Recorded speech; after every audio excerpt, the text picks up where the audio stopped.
মজুতদারদের দৌরাত্ম্যে ভরা মৌসুমেও বাজারে হঠাৎ ২০ টাকা বাড়তি পেঁয়াজের দাম। মানভেদে বিক্রি হচ্ছে ৫৫ থেকে ৬৫ টাকায়। কৃষকদের দাবি, আরও দাম বাড়ার আশায় শত শত টন পেঁয়াজ কিনে মজুত করছেন মধ্যস্বত্বভোগীরা। আর এতে ক্রমেই উত্তপ্ত হয়ে উঠছে বাজার।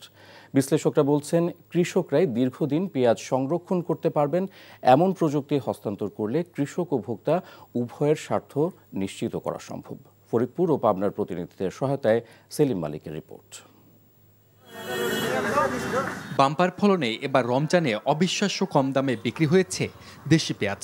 তবে ঈদের পরে নাগাল ছাড়া পেঁয়াজের দর বেকায়দায় ভোক্তারা। পেঁয়াজ রমজানে ছিল আপনার ৪০ টাকা, হাইব্রিড ছিল ৩৫ টাকা, আর হাইব্রিড এখন হয়েছে ৫০ টাকা, আর পাবনার দেশিটা অরিজিনালটা হচ্ছে ৬০ টাকা কেজি। আমাদের জন্য তো এটা ক্রয় করা খুব কষ্টকর, কারণ আমরা তো সীমিত আয়ের মানুষ। রোজার মধ্যে খুব পদক্ষেপ নিয়েছিল, মোটামুটি একটা ভালো সহনশীল বাজার। এখন তো পুরো সব বাজার বেড়ে গেছে। বান্ডেল থাকলে প্রতি সেনমানিতে টাকা বাঁচবে।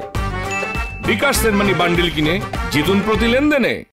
হঠাৎ পেঁয়াজের এমন দাম চড়ার কারণ কি? ফরিদপুর, পাবনা ও রাজবাড়ীর কৃষকদের দাবি, বাজারে অস্থিরতা সৃষ্টি করে মুনাফা তুলতে সক্রিয় অসাধু মজুতদাররা। স্টক কিনতে দেয় হাজার হাজার টন, হাজার হাজার মন। এখন বর্তমান ২০০০ বাজার যদি থাকে, ওরা ৪০০০ হলে বেচবো।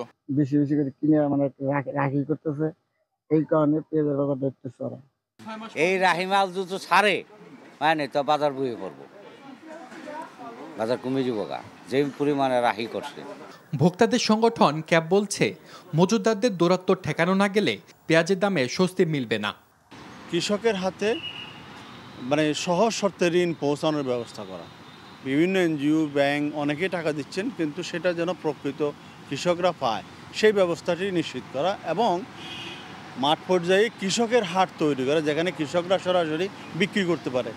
এবং সরাসরি যদি কৃষকরা বিক্রি করতে পারে, তাহলে কিন্তু এই যে মধ্যস্বত্বভোগীদের কাজসাজ এটা কিন্তু থাকবে না। শেরেবাংলা কৃষি বিশ্ববিদ্যালয়ের এই অধ্যাপকের মতে, ভোক্তা ও কৃষকের সুরক্ষায় পেঁয়াজ মজুদে কৃষকদেরই দক্ষ করে তুলতে হবে।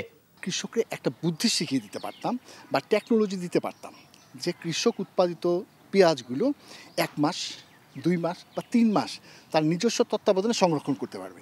এই সম্প্রসারণের কাজগুলো আরও দ্রুত যদি করা যায় এবং সমস্ত কৃষকের কাছে পৌঁছে দেওয়া যায় সংরক্ষণ পদ্ধতিতে, তাহলে তো কৃষক লাভবান হতো।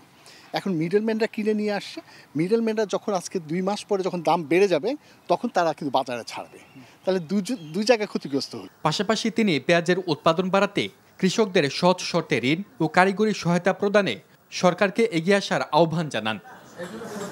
সেলিম মালিক, এনটিভি নিউজ, ঢাকা। বান্ডেল থাকলে প্রতি সেনমানিতে টাকা বাঁচবে।